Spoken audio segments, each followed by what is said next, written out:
Hey Angels, I'm Will Shelby and welcome back to Crazy Angel Films. Now, this is a series that I had actually not heard of prior to Francisco telling me about it. I was open to the idea. I knew that Chapter 1, the remake, had come out semi-recently, but otherwise I didn't know this was like a prior, I didn't know Chapter 1 was a remake. I thought that it had just started there and I had no idea about Pray at Night or the 2008 original. So, after watching the full series, I am ready to sit down and give you guys my full thoughts. By the way, there will be spoilers throughout this video. If you haven't seen The Strangers, please watch them before watching this video. Without further ado, let's get into 2008's The Strangers. In The Strangers, we follow Kristen and James, who are a couple who are dealing with the fallout of James's failed marriage proposal. Staying at what should have been a wonderful, wonderful little Airbnb type space. They're forced to deal with this awkward, where do we go from here? And during the night, they're visited by a stranger, asking if Tamara's home. Unbeknownst to them, they're about to face the 3 deadliest people they could have ever imagined. Now, I think my general thoughts on this are, I think the premise is really creative. I do like that we're dealing with not just a stereotype happy couple, that we're dealing with someone where it's like, or this couple who, while they love each other, the ultimate thing that defines how serious their relationship is, they don't see eye to eye on. Liv Tyler's character, Kristen, doesn't want marriage. James really wants marriage. Obviously, he was the one that proposed.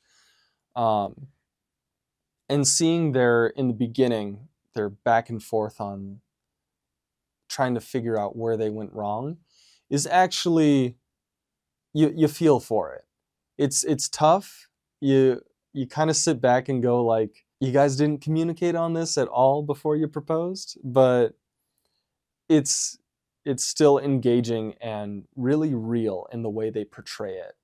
And I respect that. The killers themselves, the strangers, I love their distinct styles. They're very distinct in their own themes. We have I've heard the man in the mask, Sack Man. I'm not sure exactly what the community calls him, but him being the more brutal force of nature, the man with the axe who's very direct, where we have Pinup Girl who's a little more silent, and we have Dollface, the messenger of the group, the one who asks the question. And I liked how they each took on Kristen and James, and I thought the shot in particular that stood out to me from the whole movie was the one where the man in the mask, or Sackman, I'm just going to call him Sackman, is standing just behind Kristen, and just that tension, knowing that you're seeing him and he sees her, but she has no idea, was just a great lingering shot.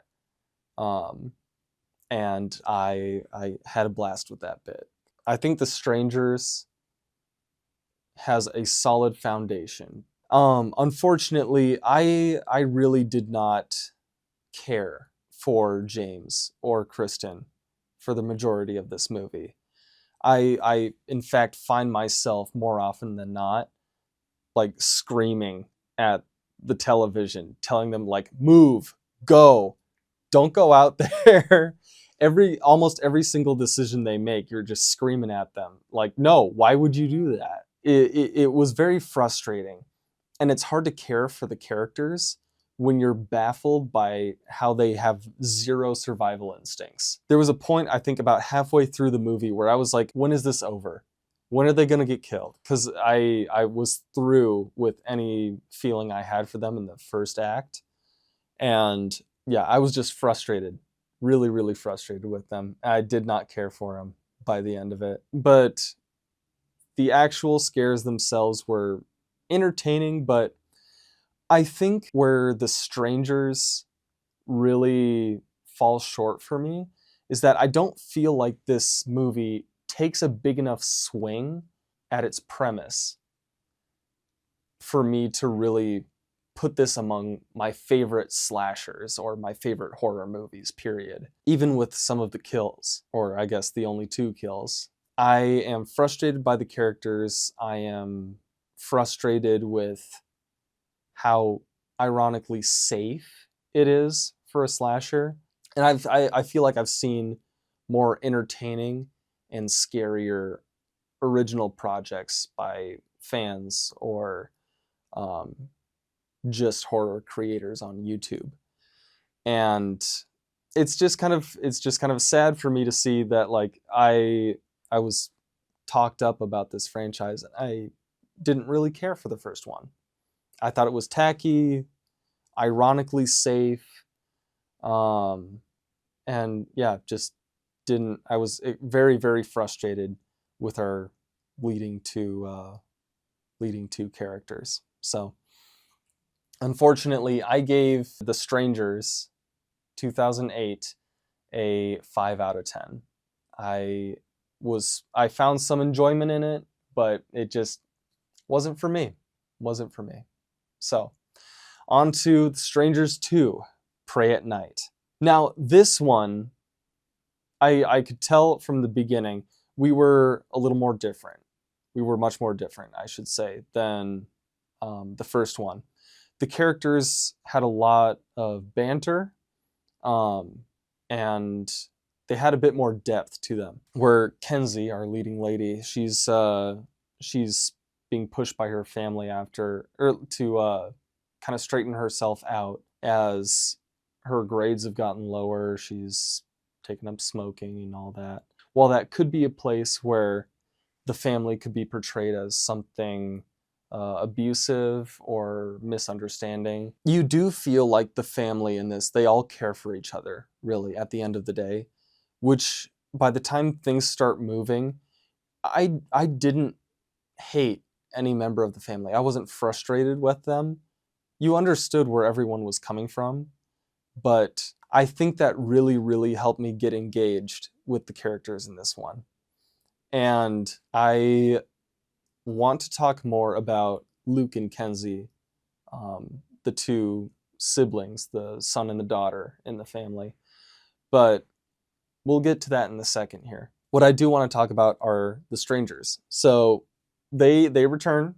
They are the exact same people, and they are once again here to be absolute bullies and torturers of this family. I didn't speak enough about this on the first one, but they are just mean.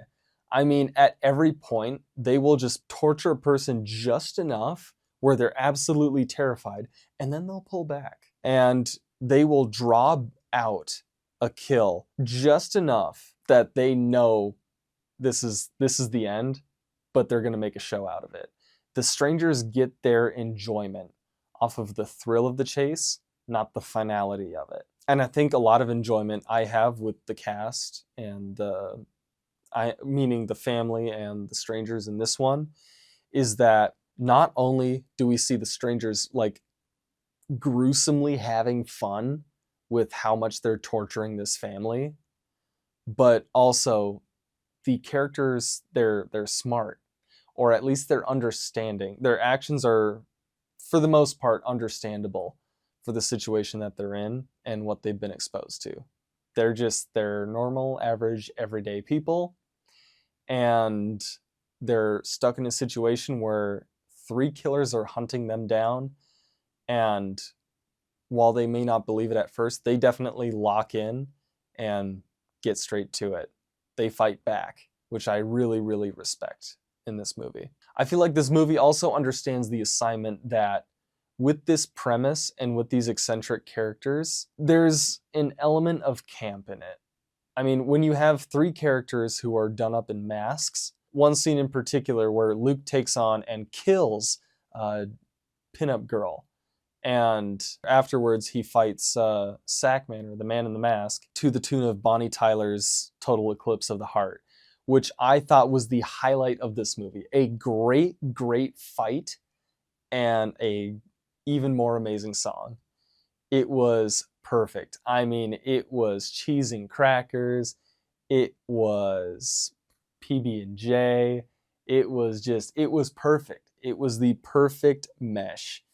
And I really, really enjoyed myself during that scene. And then to have Kenzie taking on everything alone once she's separated from Luke, even going as far as taking on Dollface and killing her eventually. But I have to talk about that. The killing part. The strangers die in this one. They get their comeuppance, which is something I was so hoping for in the first one. I said it before, they're bullies, and they absolutely deserve everything that came to them, probably even a little bit more in Pray at Night. These two protagonists, Luke and Kenzie, are not just really, really amazing characters that you really grow to care for, but they are smart. And if anyone was going to take them down, it was going to be them. It was a fight, obviously. They didn't just totally body them, but they made the best out of what they had, and they came out on top. And the kills for each of the strangers' family members were insanely satisfying. Again, after the chaos of the first movie, I was so looking forward to their comeuppance, and The Strangers Pray at Night delivered wonderfully. Loved it. Absolutely loved it. But yeah, my thoughts on The Strangers Pray at Night were, I loved the characters. I loved the gruesome deaths that the strangers had. Really, really well choreographed action sequences. Great scares, actually. And I just had a fun blast of a time. I would absolutely watch that movie again. I gave The Strangers Pray at Night a 7 out of 10 and would heavily recommend to anyone. Even if you haven't seen the first one, I feel like you could get away with watching Pray at Night and still having a great time. So, with that being said, we do have to talk about The Strangers Chapter 1. So, I am well aware of the controversy around this movie. Not a lot of people like this one. And so, even going into this, Francisco told me that this movie was going to be dicey. It wasn't going to be everyone's cup of tea, but he let me make my own decisions. And so I did. So in this one, we follow Ryan and Maya, who are an exact flip of Kristen and James in the first one. They're both still very much in love with each other, but Ryan wants to propose. He's interested in marriage, and Maya, although she wanted more of a big job in the city and more stability, initially in this relationship didn't want marriage, but now things are starting to change. I admired that. I really, really did like that flip. I did think that it was interesting that Ryan didn't propose initially, or wasn't thinking about proposing because he didn't think that, based on what Maya had said, that she wouldn't want marriage. But of course, years into their relationship, things changed. So, on this trip that they're on, they stumble through this small town, very stereotypically creepy. And as they're forced to stay the night, they spend the night in an Airbnb where they are visited by Dollface asking them if Tamara's home. You guys know the drill. Everything that happens next is not a total shot-for-shot remake of the original, but basically if you had to Spark Notes down the original movie, but it kind of follows that formula. And it also ends with a to be continued. Apparently they filmed this movie and the next two parts back to back, and I do believe they plan on releasing chapter 2 and 3. I haven't heard otherwise yet. If that's not the case, let me know in the comments below and we'll go from there. But I have a lot of thoughts on this movie. Everything I didn't like about the original is amplified tenfold in this one. Maya and Ryan are borderline insufferable lead characters. If I was screaming at James and Kristen in the original with every decision that they were making that was stupid, I probably wanted to throw a punch at the TV during this movie. There are so many times where I was begging Ryan to shoot the damn gun, or I was begging Maya just to, like, okay, chill out, call your boyfriend, or just get to the car and go. There are so many chances in this movie where they could have escaped and the characters just don't take it. It's like they have no survival instincts. And it's, again, the same problem that I have with the first one, where when your characters are making the wrong decisions at every single turn, it makes it really, really difficult for me to empathize with them. I hated Ryan and Maya as lead characters. Though the bit in particular that sticks with me is when Ryan has Pinup Girl right in his sights, and he's telling her, where's Maya? Where's Maya? And it becomes obvious that Pinup Girl she's not talking. She's just laughing. She doesn't care. Which at that point, if you're not going to get the answer, dude, blow her head off. She's trying to kill you. But he spends like 30 seconds to a minute just like yelling at her, not doing anything, until he brags about, like, oh yeah, you're going to be my second kill. It's much easier. But he doesn't pull the trigger. He doesn't. Especially when he's already killed someone. I found myself frustrated in every single scene in this movie. And I wasn't anxious. I wasn't terrified. I wasn't even scared. I was just angry. And that really sums up my thoughts on The Strangers Chapter 1. And it has the balls to end on a Chapter 1. To which I say, I don't need it. I don't need a Chapter 2. I don't even need a Chapter 3. Not of this one. You can put that back. I thought Chapter 1 could have been a great opportunity to refine that first movie into something that really took a huge swing at what it was and knock it out of the ballpark.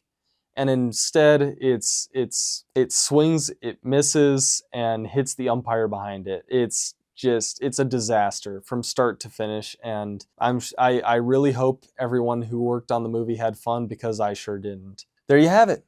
Those are my thoughts on The Strangers as a franchise. I enjoy the iconography of the killers, but as far as the characters go, I really only like them in one of the 3 movies. If The Strangers Chapter 2 and 3 do release, I hope that they bounce back from the horror that was Chapter 1 and deliver something that's fun, exciting, and, well, scary.